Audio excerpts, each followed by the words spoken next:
Hello, this is Unlimited Splash, where we get better at Magic together through a new draft every day, and today I'm jumping into a draft of what I honestly believe is one of the greatest of all time limited sets, March of Machines, which is on Arena for this week only. Let's go.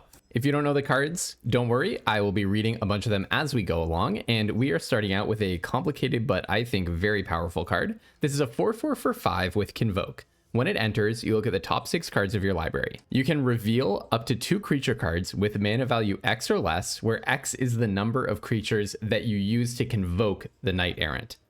Those 2 cards go into your hand, and so basically this guy is a 4/4 that can be played for quite a bit less than 5 a lot of the time, and it will very often get you 2 more cards back. Also, Knight is a highly relevant creature type in this set. There is kind of a Knight's typal deck in blue and white, so that is a very relevant upside. Other cards that are really good in this pack, Streetwise Negotiator, the way that this card plays out, it's basically a 3/3 for 2 with upside. It's like better than a 3/3 for 2, so this card's really, really good. And then Emoti is one that I always thought was a meme back in the day. This set is like 3 years old, and when I played, I was like a lot worse. And I thought it was a meme, but I loved doing it. It turns out it's actually good, so I'm really happy about that. But we're definitely going for the Knight Errant.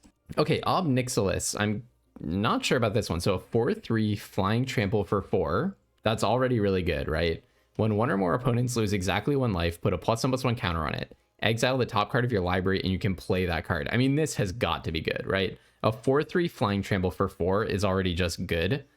When they lose 1 life, it's not that uncommon. Like, you could easily have like ping spells that make them lose 1, but also just sneaking through a little 1/1, you get a counter on this and basically draw a card. Yeah, that's gotta be a bomb. So this is actually not from March of the Machines. This is from Aftermath, which is a supplementary set that they have folded into this draft experience. So I've never played with this card. I think someone played it against me one time, but it definitely looks really strong. Otherwise, I would be all over Captive Weird, which is just a really good blue card. A Knight Errant of Eos would go in a blue-white deck, and Swordsworn Cavalier is solid for the Knight's deck, and Furnace Reigns is also weirdly strong in this format, the steal ability that often is not so great. Okay, what's this? Thopters you control have haste. When you play a land from exile or cast a spell from exile. Yeah, I don't know how that would happen. Now I remember, I've seen that card. Does not look good. Invasion of Kamigawa is completely unplayable. 4 mana to stun a creature as a battle, and the way to evaluate these battles is basically they're mostly as good as their enters the battlefield effect. So they have to be good rate for the ETB effect to actually be good. Vargas Gargantua is not a very strong card, but it's a nice little role player. But Fearless Skald, I think, is just super strong. 3/2 double strike with backup. Backup is you put a +1/+1 counter on any creature, and then that creature gets all of the text after backup on this card until end of turn. So basically, you can give something a +1/+1 counter and give it double strike until end of turn. Imagine pairing that with Ob Nixilis, just doing 10 damage in the air out of nowhere. So definitely, obviously, that's the power ceiling, but the floor of this card is still pretty good. A 4/3 double strike for 5 is pretty annoying, and that's kind of the worst case scenario if you have to put its counter on itself. Okay, here this is really interesting. So Invasion of Rin is a good solid card. When it enters, draw 3 cards, then discard a card, and then you can sack it to copy a spell. It's a little bit low impact, but this actually is a slow enough set that this kind of effect can be good. Just good solid card advantage. Another Phyrexian Gargantua, I would consider it. And then Animus Might, this is from the Aftermath set, so I don't remember it from back in the day, but I have been very impressed by this card. Target creature you control deals damage equal to twice its power to a creature you don't control, and it can get cheaper. This effect, like if you remember, there was a bite spell that does double damage in Final Fantasy, and that was a really good one, Chocobo Kick. It was like the best green common. So this is very similar to that card, and so I think it must be very strong. So I do think we have 2 signals here. Basically a blue signal and a green signal. I'm inclined to follow this blue signal, I think. If only because I'd probably rather pair it with Ob Nixilis. I do like Grixis a lot in this format. But now that we're getting a green-blue land, yeah, maybe that was a mistake. And a green-blue signpost. Well, I don't know. I don't know. I don't know what to make of these signals. That's one thing about these flashback drafts. The signals are like super messy and unclear. You kind of just have to state a preference and try to stick with it, I think. If you just try to draft the hard way and follow the most open lane through the draft, you can get really kicked around because no one else really knows what their lane is supposed to be, because a lot of us haven't seen these cards in 3 years. I honestly think this is a very weak pack. Mutagen Connoisseur is like one of the worst signpost uncommons. I think I'm just going to take the Thornwood Falls. I don't really know what my colors are right now, and I kind of want to just take a pass for a turn. And the dual lands are actually good in this format. None of those other cards seemed very good to me. Okay, now I'm kind of seeing a pattern emerge, right? It doesn't seem like white is open. Enduring Bond Warden is a solid white card, but we've seen pretty much no other white since our pack one pick one, so probably we're not leaning white. Make a token, discard a card, and draw a card, but then it has 5 HP. That's a huge investment to put into flipping a battle. I'm gonna guess this is not very good. I don't remember this card. I'm just gonna guess it's not very good. This deals 2 damage to any target. That wouldn't trigger Obnixilis. I really want to lean Rakdos if possible, given that I have this major Rakdos bomb. But I do think Serpent Blade Assailant and Astral Wingspan are maybe the best cards in the pack. Probably Astral Wingspan is just the best card. Again, this, you know, this type of creature enchantment usually not that great in limited, but this was a slow enough format that this kind of effect could be really good. Don't be fooled into thinking that this is a good card just because it has 18 power, but there is some kind of sweet stuff that you can do with it. Having said that, I think I'm on maybe I'm getting direction that green is open. Yeah, because we had a choice between a really strong green uncommon and Invasion of Rin, and we kind of just 50-50'd it. I mean, I went on very meta set level preference to decide that one. Now we're really getting clearer signals that green is open and also maybe that red is open. Like here's a green-red land. We've seen some pretty good red, but there's a good green common here. Cosmic Hunger, this is just a solid spell. Target creature you control deal is just a classic bite. Bite is just a pretty solid effect, and I'll just snap that one up. Okay, and we've seen several Serpent Blade Assailants. This is a perfectly solid card. Backup one in Death Touch. I'm really thinking green-red is where I'm supposed to be now. So Serpent Blade Assailant, backup one in Death Touch. Remember, this means you are going to give a creature Death Touch until end of turn. There's a Ren's Resolve, which is a nice card advantage for the decks that don't get card advantage. There's a really good card advantage in this format. So that is a very useful tool to have at your disposal. And I do think Serpent Blade Assailant is better than the bonded thingy. Wow. Okay. So Streetwise Negotiator is a fantastic 2-drop. This is basically a 3/3 for 2. I don't blame people for not seeing that immediately because it's a little bit confusing, but you back up one and it assigns combat damage equal to its toughness rather than its power. If you back up onto this guy, he's a 1/3, but he deals combat damage equal to his 3 toughness. So it's basically a 3/3 for 2. Again, I don't blame people for not seeing that because I actually left this in my sideboard at pre-release for this set, and someone had to point out to me how amazing this card is. Emoti is also super strong, but who knows if we're going to end up in blue. I'm very confident after this pack that I should be in green. So I'm going to snap up this Cosmic Hunger. Furnace Rains, you know, I don't really know why this is such a high performing card. Full disclosure, I just looked at the win rate data and this thing was like knocking it out of the park. And I think I remember that from back in the day, that this thing was an overperformer. Usually these steal effects are not very good. There's some incidental sacrifice here. Obviously the dream is you steal their card and then you sacrifice it. I also wonder if making a treasure token is just good. Like making a treasure token might just be good. A good effect to slap onto the steal effect. Like I remember Zidane, that card in Final Fantasy that steals and makes a treasure. I thought that card was super good too. I mean, you know, solid. Okay, I'm going to take a Serpent Blade Assailant here just to up my creature count and have more threats. The best card in the pack is Aerial Boost. This is a combat trick with Convoke, which is just an awesome combination. Having said that, I do not think I'm supposed to be white. We have seen no signals into white. I think someone is playing white but just doesn't know how amazing Aerial Boost is, which totally makes sense. You have to see that card to see how amazing it is, or maybe it was just up against a lot of awesome white cards. Chomping Kavu is, I don't think, any good, but it is a creature in a deck that wants a lot of creatures, and I already have Furnace Rains and Cosmic Hunger, so I think I'll take this over Coming in Hot. No disrespect to Coming in Hot. Okay, I might actually want to splash blue, so let's not try sending any signals like that. No disrespect to Coming in Hot. It's kind of nice, but I think we just want to have a good creature count. Okay, so this is a really tough pack. So there is Kami of Whispered Hopes, which helps you splash, but it's super understated. We have I don't think that this, I don't know how good Invasion of Ixalan is actually. Look at the top 5 and find a permanent. I mean, it could find you a land, right? It could find you a land. Maybe it's time to experiment with this. I don't remember how good this is. A few drafts ago, I passed up on it. I can't remember why. But find a permanent, I can find a land. I think that's probably good. Collective Nightmare is really strong, as is Blight Rebirth Thallid. 2 very good black cards, unfortunately. But I think I may want to splash black to get this Obnixilis in my deck. Whoa. Okay, this guy is totally awesome. He is a 7/6 for 8, but he has Convoke, so you can make him a lot cheaper. When he enters, you search for a card, exile it face down, and shuffle. Basically, you just tutor for a card, and then you can also Convoke to play that card. So that would be a cool one to take. Having said that, we don't think that black is open, do we? I was not getting past any black. And you cannot splash Hoarding Broodlord. You can splash Ob Nixilis, but you cannot splash Hoarding Broodlord. So I think I might go with Tangled Skyline, which is also a fantastic card. When it enters, you gain 5 life and incubate 5, and your Phyrexians gain reach. Overgrown Pest is also really nice for splashing. We've talked about Captive Weird. This card is super strong. I don't know, maybe it's like foolish for me to be passing Hoarding Broodlord. This is an incredibly strong card, but I don't really see my draft taking a sudden pivot to black.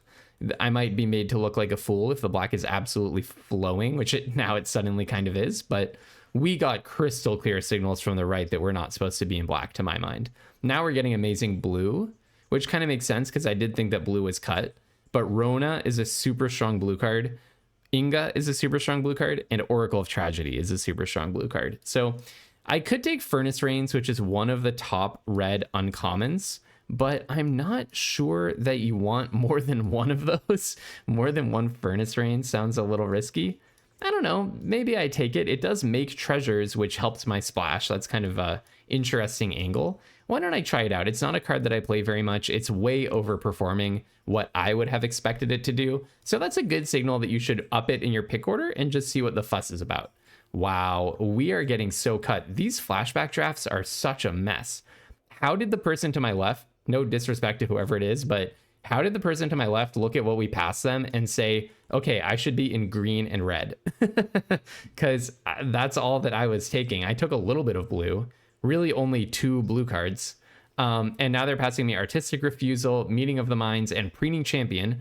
3 incredibly strong. Well, Artistic Refusal, Preening Champion is better than almost every mythic in the set. Knight of the New Coalition is a fantastic card as well. And we're just getting absolutely nothing in our colors. So I guess I'll take the Preening Champion. I mean, I'm not going to take Seeds of Hope. I'm not married to green-red. The issue with the flashback drafts is nobody can agree anymore on what the good cards are. And so everyone's just constantly cutting each other because none of us are able to like reliably read signals the way that we can with drafts where sets where we're drafting them all the time. So I do end up with a lot of completely dysfunctional decks, unfortunately. But we need to keep up the good fight. So it does look like I'm a little bit more married to green than to red. Red does give me access to splashing into Ob Nixilis, but green, I do have this dual land in. So it's kind of a choice between Omen Hawker and Volcanic Spite, I would say. Omen Hawker is super good. I think I'll just take the solid removal spell and try to stay allied to red. The only issue is like, if I'm getting totally cut, that's not what I'm supposed to do. I'm not supposed to just dig in my heels and just say, well, I'm getting cut. But, you know, I mean, I don't see much of an alternative. I don't really want to pivot into black at this point at all for Phyrexian Gargantuan. I could take this Tetsuko. I guess I could take the Tetsuko and say maybe my blue will end up better than my green, but I'd need to get a lot of good blue for my blue to outpace my green. So I think I'll go for Portent Tracker. Importantly, this card is ramp, not fixing, so maybe I should have gone for the chunkier red card. Unfortunately, another really confused pack. We have Forest Dispersal as one of the top blue commons. We have Render Inert as a totally solid black common. We have black uncommon. We have Realmbreaker's Grasp as a totally solid white common. And we have Ral's Reinforcements as a totally solid red common. So nobody knows what they're doing at this table. Nobody knows what colors they're in or why or where they're headed. So I'll probably just take a red 2-drop and just try to emerge from this incredibly messy draft table with any kind of a functioning curve out creature-based aggro deck. There's a completed Huntmaster in here, which is pretty strong. I give up on reading signals. I have no idea what anyone is doing. I have no idea. Here we've just wheeled one of the top black uncommons. I guess I'll just take the Heal Slasher. I really don't want to just pivot into black at this point. I'm just going to take the terrible, one of the bottom, you know what? I'm just going to take the dual land just in case. That is one of the bottom red commons. And now we've wheeled maybe the best blue uncommon. What is going on, everybody? I mean, this is just egregious. I guess I'll take the removal spell. Well, now I have 2 splashes into blue, so maybe I'm going to be splashing blue, honestly. I got a preening champion. Blue was radically underdrafted at this table, but we had good reasons to move from blue into green, right? I was kind of vacillating between blue and green for a long time, and it just seemed like green was more open. And I think I had good reasons for making that determination, but now blue is way underdrafted at this table. So would have been better for me to be blue, but you know, you cannot know these things in advance. So now basically I'm just trying to fill my deck up with cards that can kill somebody because this is a pretty slow format. Aggro needs to have the ability to go in a pretty long game. A lot of the time you're not just going to knock someone out really fast. Okay, so now let's look at Kenga. Your starting deck contains only cards with a mana value 3 or greater. So I would have to cut a lot of my cards. You really want to see... Companions are like super fun, and I really do want to try some companions, but you really need to see these early in the draft. Urborg Scavengers is a truly phenomenal card. This card it used to be basically the top pick in the Arena Cube before they put out the Vintage Cube. I don't think I'm gonna get to splash. There's really nothing that I'm giving up though. I guess I could have taken the companion and just not companioned it. I didn't really think about that. It might have been worth taking it and just not companioning it. So, okay, maybe that's what I should have done. You draw some cards. Yeah, probably that's what I should have done. Just take the companion and not companion it. Oh well. So here I'll take a Tangled Skyline. I mean, Tangled Skyline is a really fantastic card. I don't know. Am I even really playing red? I think so. I think I pretty much have to. Probably don't want to play that. I'm probably not going to be able to play the Scavengers. These lands are not really relevant to me. Okay, so I'll take the Tangled Skyline. I really don't want to play Bonded Herd Beast. If I can replace those Javelineers and stuff, I will be happy with that. This guy costs double green, double white, and as I recall, was not very good. You make a dinosaur, so it's basically 3, 4, 5, 6, 7. But when you attack, but you can attack with anything. Okay, so actually this card is very good. Whenever you attack with anything, you get to make a giant creature or a bunch of little creatures. Okay, this card's really good, the Boros Signpost, but I think I will just take the Invasion of Urgamon, even though I don't think it's a very good card. I don't think I'm going to be able to splash for Nahiri's Resolve, and I would like having Incidental Treasures because it makes it more likely that I get to play Ob Nixilis, although I will say the probability of me dealing 2 damage to opponents is looking lower and lower. I do recall that Furnace Gremlin is not a particularly good card. These kinds of die triggers just tend to not really be fast enough. Marshal of Zhalfir, I mean, if the blue-white deck had been open pack 1, I was very interested. I was very interested. Funny that you should show up now, Marshal of Zhalfir, after I thought that blue-white was totally cut. I'll never know what happened at this draft table. Okay, so this guy allows you to reveal cards and try to grab a dragon from the top of your deck, which is not going to happen in my deck. As we saw, I do not have any dragons. I guess I'll take a Converter Beast. This is a really weak card. It's essentially 6 mana 5/5. Okay, Yorion, yeah. Your deck contains 20 cards more than the minimum deck size, and then you get to flicker stuff. This is an awesome build around, but why do I only ever see these companions pack 3? Probably because people are taking all the companions they see pack 1. We're not going to get to Yorion today, are we? We do not have enough cards to play Yorion. So I'm just going to take another Tangled Skyline. Really is a phenomenal card. And I do like the idea of my green-red Stompy deck having a top end, although the curve is really suffering from the fact that clearly the people next to me just moved into green-red at some point. But we cannot have everything here. I will probably... I mean, there's really nothing for us. We're getting really badly cut. I would say maybe I'm going to play this and cut a more expensive card and, I don't know, take Atrax's Fall, take the Crusher. We're not going to play any of this.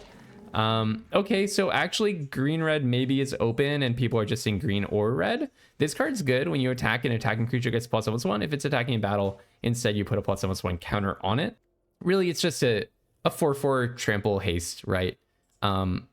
but you can give it some upside by targeting other creatures and maybe having the opportunity to attack a battle. Although I do only have one battle, so that's not really going to happen for me. I here will probably just take the pirate. No, I'll probably take another Serpent Blade Assailant. That seems kind of annoying, having like a ton of death touching creatures. Also because Cosmic Hunger is good with death touching creatures, so probably I will not play the Invasion of Ixalan, I don't think.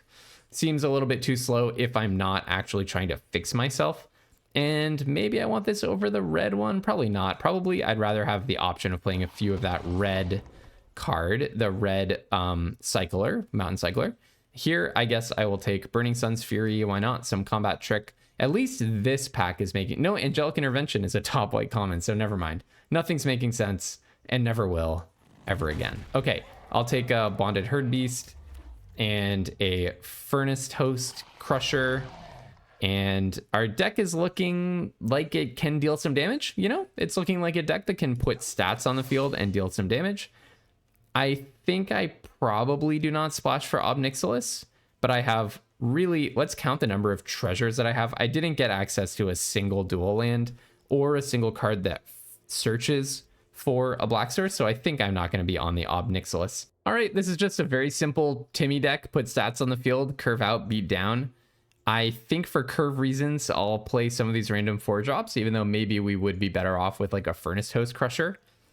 And yeah, let's see if we can win on just pure stats. I mean, you know, when you're at a really messy draft table where you're getting just completely unreadable signals left, right, and center, I do think that a good strategy is to just hunker down and focus on limited fundamentals. Can I get a reasonable curve, good mana, a high creature count, and some individual card power or synergy? But really just curve, good mana, high creature count. So, I mean, after a messy draft like that, you can easily end up with just a completely dysfunctional pile that has like almost no ways to win. We don't have that, right? We have a low power deck overall, a lot of clunkers. We have essentially no synergy, but we have ways of dealing damage, right? Okay, so my opponent is going for it. They're playing Karuga the Macro Sage. Your starting deck contains only cards with mana value 3 or greater and land cards. And when it enters, draw a card for each other permanent you control with mana value 3 or greater. I wish I were playing a bit of a more aggressive deck, but okay. So what I could have done, which is what I should have done, I could have, cycling, that's interesting, to give yourself something to do on turn 2. That's a nice idea. What I should have done is to play, to take this and just put it in my deck and play it as a 5/4 that like maybe draws a card, often draws a card when you play it. That would have been a good idea. But okay, Halo Hopper comes down, and let's see what I can do. I think I will probably just run out a Converter Beast because a 5/5 is really good.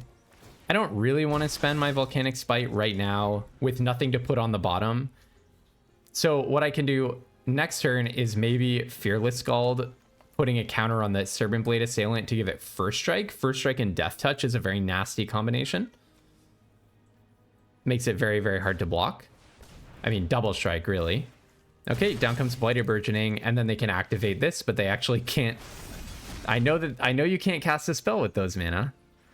Okay, so now I can get in for 5, right?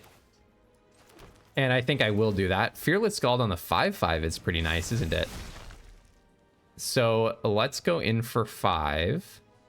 Basically just holding up Volcanic Spite if they choose to double block. And if they don't double block, then I'm going to Streetwise Negotiate. Okay, I don't hate this, so I'll just shoot that one. And I don't want to put anything on the bottom. I actually like my hand. It would have been nice to draw a horrible card so that I could have put it on the bottom. No, I'm kidding. I'm glad I didn't. So Streetwise Negotiator can actually put a counter on the Converter Beast and then it deals 2 damage. That's something worth considering, right? That is something worth considering. Seal from Existence, that's annoying. On the Serpent Blade Assailant, I was wondering if that meant that they have a Fara's Dispersal, the bounce spell that just straight up destroys incubators, but I don't think so. Okay, so now, I mean, I kind of want to do Fearless Reigns and the Scald in the same turn to just crack in for 10, but I think that's probably dreaming. Let's go ahead and back up on this guy and just crack in. And they do have a blocker, unfortunately for me. But now I have a 6/6, a 3/3 double striker. I think I can go ahead and just play the land. And then Streetwise Negotiator. Let's see, putting a counter on the Fearless Skull defeats the purpose, but I can put a counter on the Converter Beast. And then I have the option of stealing whatever they play. Okay, a 0/5. Let's see if they can get some transformed permanents. They are running a little low on cards, right? The 5/4 is something. The 5/4 is something. Okay, it can't be blocked by creatures with power 2 or less. So that means that I could Furnace Reigns it, and it would be unblockable. But I think what I do is just play the Rampaging Geoderm. It can get +1, and then how do they block? I kind of want to put the, let's see, Streetwise Negotiator token on the Converter Beast, but then they can just block with the Chomping Kavu. Unless I give it +1 from the Geoderm, but then the Geoderm would die. Okay, so let's just put the Negotiator token. Let's see, the Geoderm will become a 4/4. So even Negotiator-ing it would not make it unblockable to them. So what if I, okay, here's the plan. What if I play the Geoderm, put the Negotiator token on the Geoderm? Oh, wait, I don't need to attack with the Geoderm for it to trigger. So maybe this turn I just don't attack with Geoderm. Okay, I kind of like that. I kind of like that. Actually, you know what I can do is I can play the Streetwise Negotiator, put the counter on the Converter Beast, attack, attack, attack, and then the Converter Beast can get +1, right? And they can't double block because this guy would get first strike down and the other one has 1 power. All right, well, I like this attack. And I'm representing 12 damage here. It's pretty good. Sorry, no. 15 damage. Yeah, this looks pretty good with a Furnace Reigns to back it up. Importantly, this guy does not have Defender. So I could always steal it if push comes to shove. I do have a transformed permanent. Okay, all right. So we managed to trade off our useless 0/1. That's why Streetwise Negotiator is not just a 3/3 for 2. It's even better. We managed to trade off some useless 0/1 for their 3/3, thanks to Streetwise Negotiator. And a Halo Hopper. Oh, tapping the Tiller of Flesh. Okay, so I'm pretty sure it's just game, right? Oh yeah, it does have Vigilance. Okay, pretty sure it's just game, right? Okay, all right. It's a little bit more than game. Well, maybe this is why Furnace Reigns is good, right? This is so funny. I don't know if there was a reason in the set to not do that, but it felt totally sweet to play them both out, so that had to be correct, right? All right, 1-0, on to the next one. Okay, this is an impressive hand for Magic Online with its hand smoother.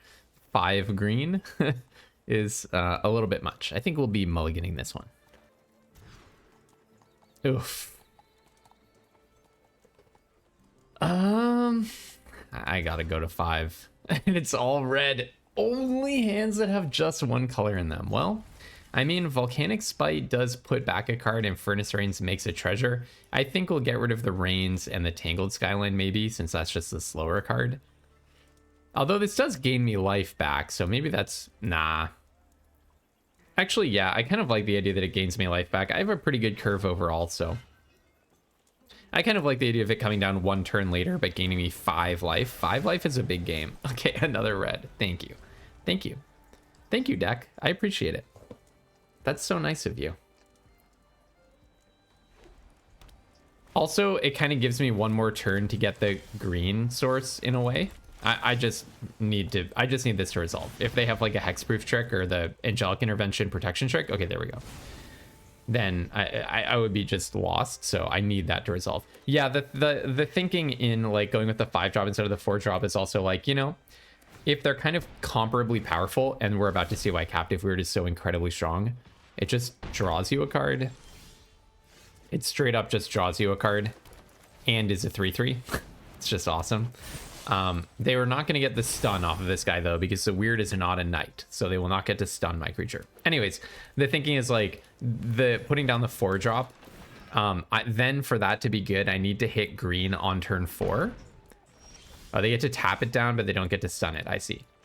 But now with keeping the 5-drop, I get one more turn to hit the land. So, all right, I'll go ahead and play the Streetwise Negotiator and put the counter on itself. Now, all my cards can trade for all their cards.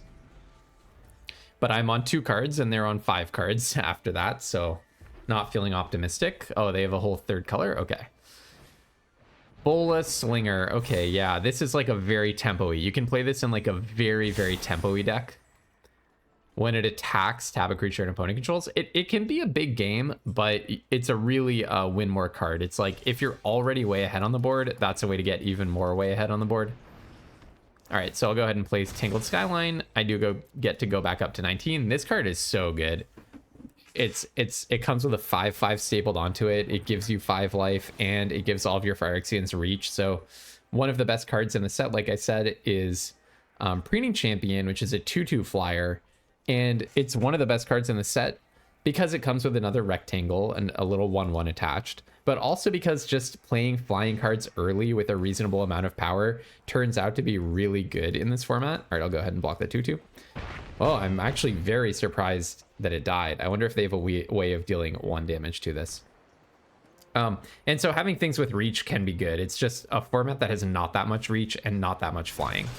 Oh, I'm really surprised that they threw away the 2/2. So they really think they're the beatdown, which I guess kind of makes sense. I guess it kind of makes sense. Because I don't really seem to be doing that much.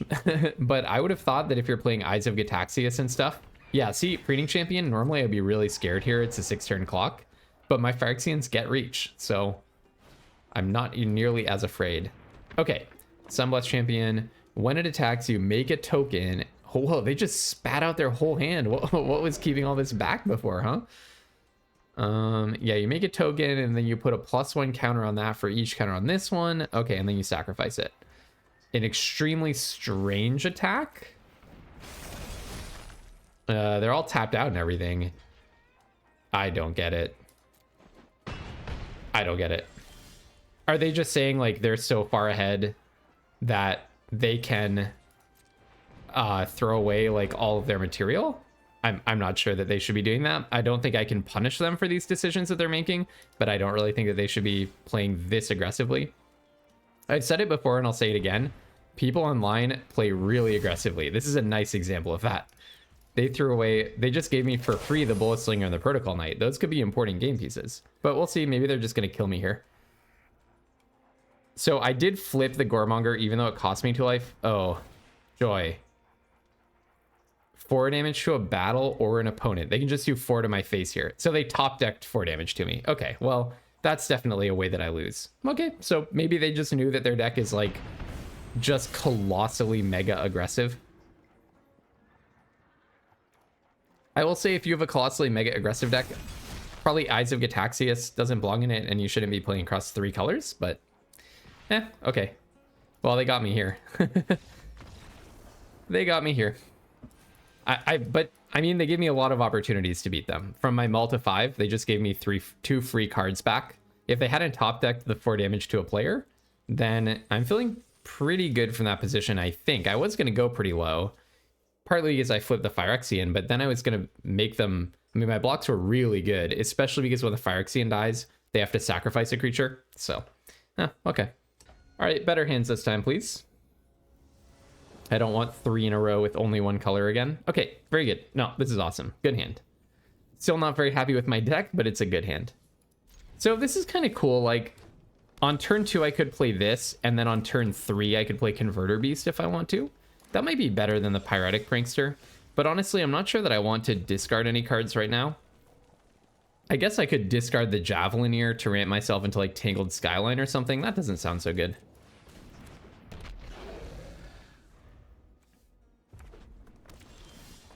Okay, turn 3, I'll play a Serpent Blade Assailant and back up onto the Prankster, I think. Probably a 3/2 non-Death Toucher and a 2/1 Death Toucher is better than the other way around. Okay, so now I will play Invasion of Urgamon. Unfortunately, I do have to tap both. I'm going to discard my Serpent Blade Assailant. Try to get a land. Ugh, okay. And then I will send both of my creatures. Okay, well, they're gonna kill one of them. A Wicked Slumber, that's annoying. That's an annoying one. All right, I think I just keep my treasure to play a Converter Beast next turn, or if I'm lucky enough to, at long last, draw a land. What the heck do you do? Oh yeah, this card is unreal. An incredible, incredible card. This card is so nasty. When it enters or attacks, you get to discard any... It's a 6/5 for 5 that draws you a card with a bunch of upside. And this would have been my out, is if I could have killed... If I could have flipped this and Volcanic Spited my own guy, I could have made them sacrifice that. Still can't draw land. Wow, I mean, you know... I would have liked some return for drafting an incredibly responsible 2-color deck with good mana, but instead I'm just got totally punished in the draft with complete messy mix of signals that meant nothing to anybody, and then totally punished in the event by just not drawing my lands. So it's a little unfortunate. Oh, when you attack, you get to do that as well? That's really fair. All right. Wow, this one card is just going to single-handedly kill me. What can I do? It's literally the only permanent they've played this whole game. And it's just so strong, this like massively strong mythic. I don't really have anything to do about it. I can play the Javelineer. That's kind of it. This card is not even very good. If I were able to flip it, it's not even that good. Cosmic Hunger. So if I could have had some lands, I could have played a creature and then Cosmic Hungered. I'm expecting them to have a counter spell here. So I think I probably do just attack the battle now. It does get trample. We'll see. They probably have bounce target creature and surveil too. They might just bounce my Javelineer. Stoke the Flames. Awesome. Okay, now I'm gonna take 8 plus whatever they rip off of Borborygmos. Yeah, I mean, with lands, I could have played the Javelineer into Cosmic Hunger, right? But just couldn't find the lands, so. Oh well. All right, swinging in with Borborygmos, of course. Draw a card, and then you get to remove something. Yeah, there's no out here. There's no out here. All right. Can I just get my mana to work? We're 1 and 2. I won a game that was normal, and then I lost 2 games where I just couldn't draw any lands for the life of me. So let's just have some working mana. I can't even. I mean, I'm gonna keep. I have a 2-drop into a 3-drop, but I mean, this is like beyond parody at this point. Seriously, this is just ridiculous. Could not be more ridiculous. Put 2 counters on a non-human that entered this turn. Wow. You can put 2 +1/+1 counters on any creature you play. Awesome. What the heck? Put 2 counters on target creature. Wow. That is going to be an absolute beast in the late game. I'm just going to go ahead and block this, I think. I'm not really counting on that portent tracker for anything, to be honest. All right, it looks like they, I don't know, maybe they put another color on top or something. So I'll go ahead and play Serpent Blade Assailant. Now I'm just counting on my deck to deliver a land to me. I guess I could technically do a Furnace Rains. Sandstalker Moloch, okay. You don't get to do any fancy searching or anything. All right, Bullet Slinger. Everyone's playing this maximally aggressive card.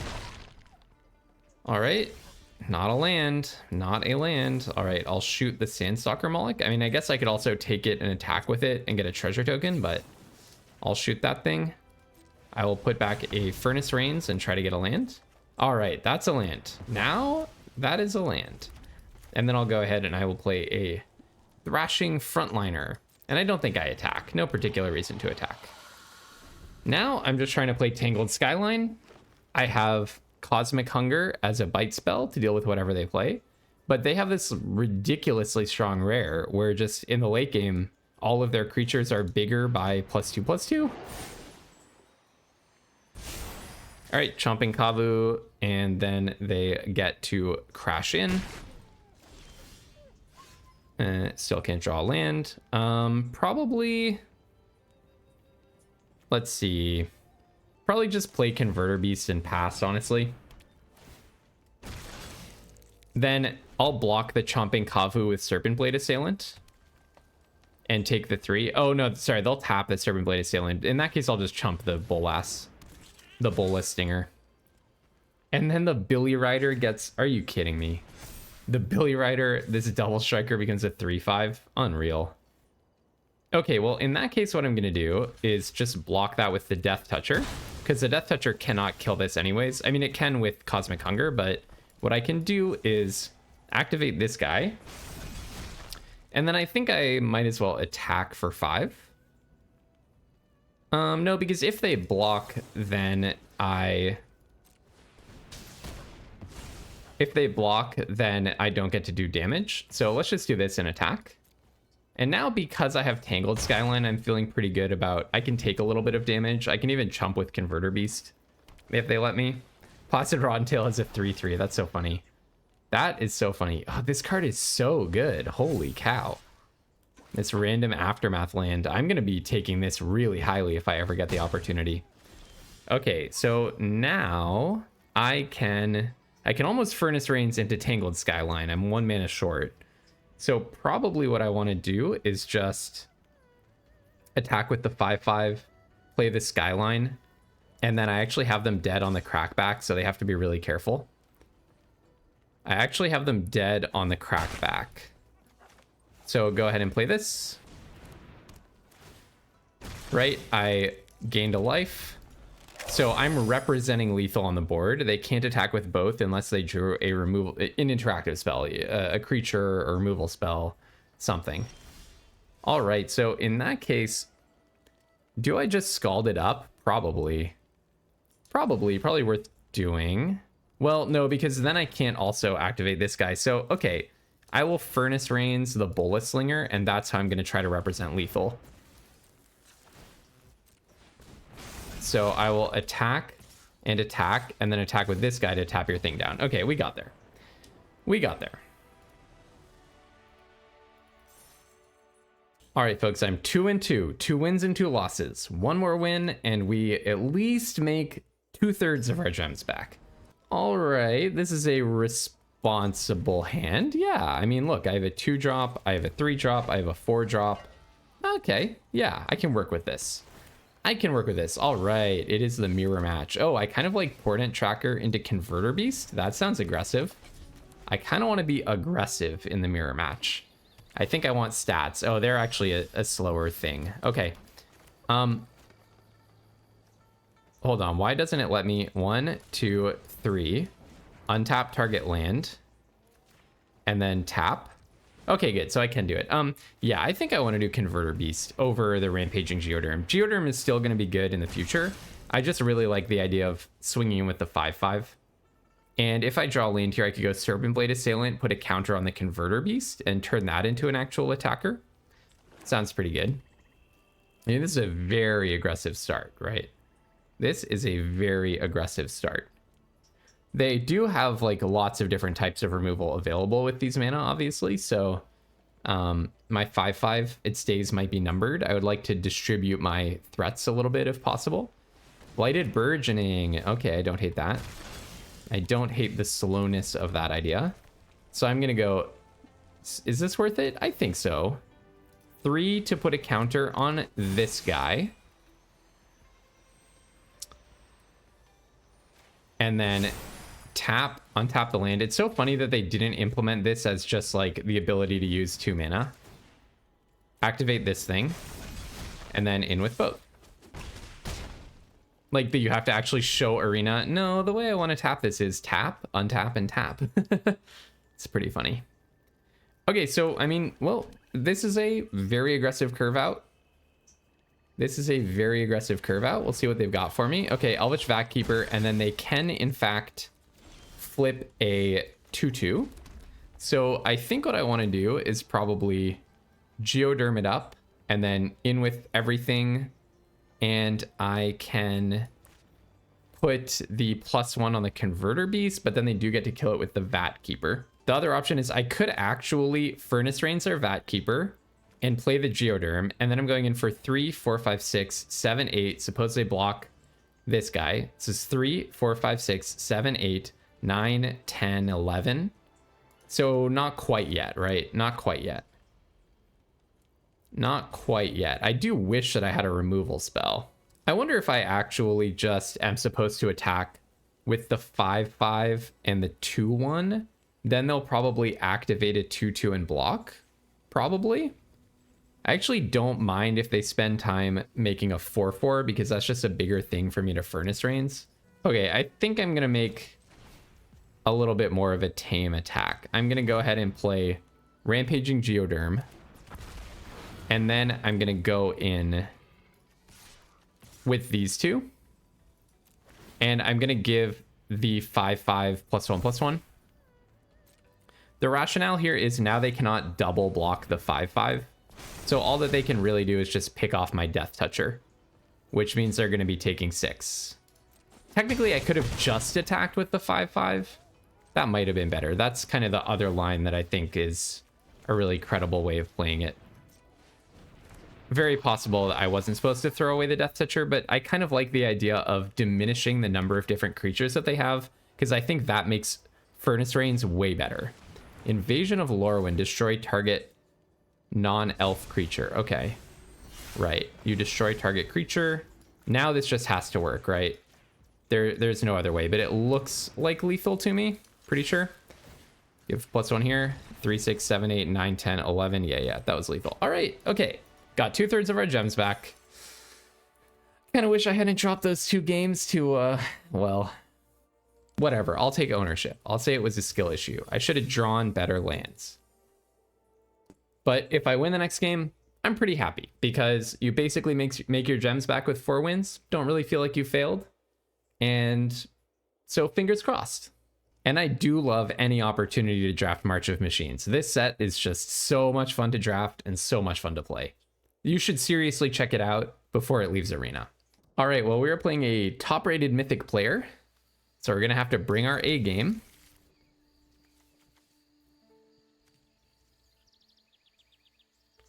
I'm going to do either 1 or 2 more drafts of MoM. Probably just 1.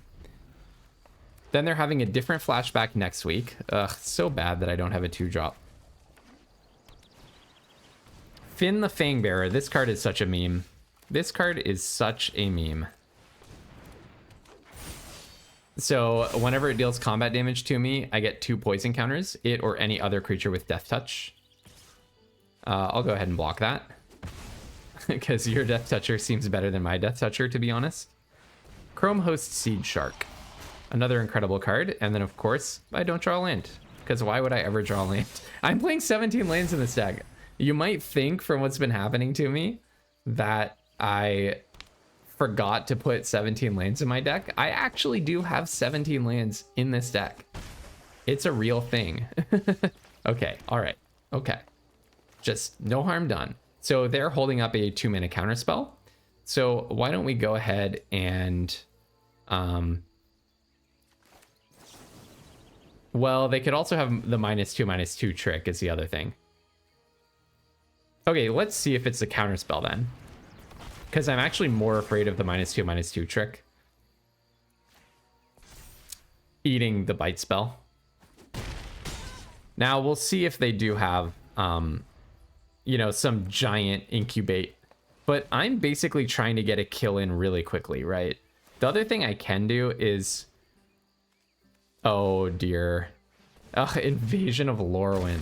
Wow. Getting hit with this card over and over again. That's brutal. And now they have a 6/6. Awesome. That's really awesome. Okay. Yeah, I don't really know what I was supposed to do differently. Probably now. Yeah, not really sure what to do. I mean, I do have a Death Toucher, so that's good. So I could Cosmic Hunger them, but it's too little too late. I don't know if they do actually have the -2/-2, or if that was just kind of chicken on my part. Oh, I wish I had another land. Let's see. I think maybe I attack, and my goal is to get them with the Furnace Rains on their winnowing forces. That could actually be a nice little idea. So let's start with the Invasion of Ergamon. I really want to land, so I'm going to put back this Serpent Blade Assailant. Don't really need that. Then I'm going to play this land. Attack them. And then I think I'll just Cosmic Hunger into the Chrome Host. Because I want them to have to pop their 6 or flip their 6/6 to be able to attack the Invasion of Lorwyn. And then hopefully Fearless Scald is going to get some damage through. We'll see if they tap down their Portent Tracker or not. But basically, I want to be doing like a nearly lethal attack whenever I play the Furnace Rains. That's the goal. Okay, 6/6, sure. Rona, wow, awesome. That's awesome of you to have that. Okay. So I might as well attack with a giant death-touching double striker. They're just going to chump block with Portent Tracker. But now I do have a bunch of different sources of damage.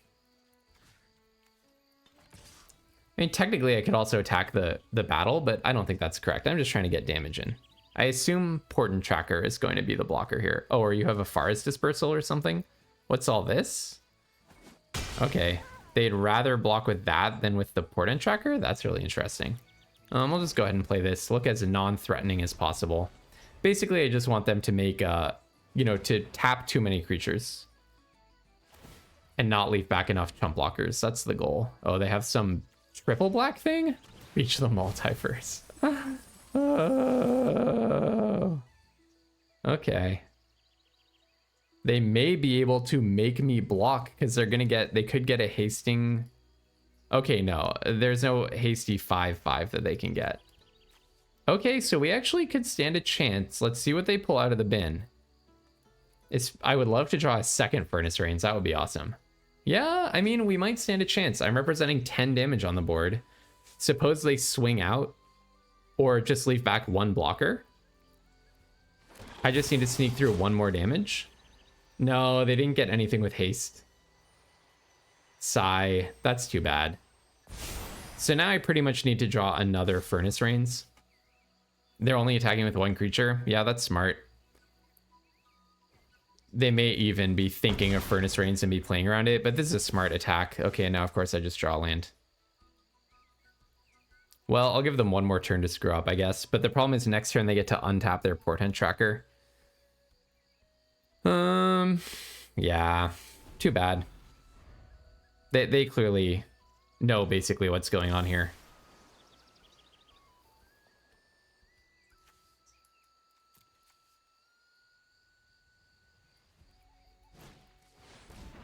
As it enters, choose a card type. Costs 1 less to cast. Yeah. I didn't even get close, really, to winning. Oh, their deck's pretty sweet. They're only attacking with the Seed Shark. Interesting, they don't want to lose their 8/8. Wow. Wow. Now I can only draw lands. Yeah, okay, sure. I'll just wait until they attack with everything, I suppose.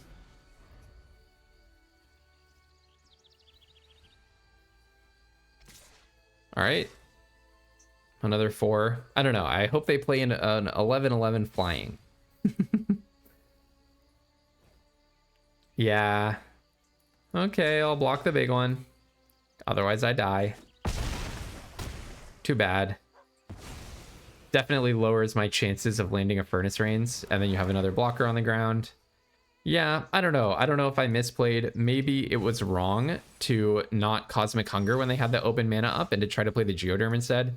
Drawing like 5 lands in a row didn't help, but that's kind of the issue when you build these like stompy decks with 0 card selection and 0 card advantage. You're definitely very much more at the mercy of your deck. But hey, March of Machines is always fun to play. Don't mind spending net 400 gems on a draft. A little bit rough that, you know, the draft did not go our way because I just had absolutely no idea what I was supposed to be in my seat. I was getting past Preening Champions, Captive Weirds, Invasion of Rin, Aspral Wingspan, all way too late in the draft. I opened a white card, got past a Rakdos bomb. Then the person cut black, but then black ended up being wide open at the end.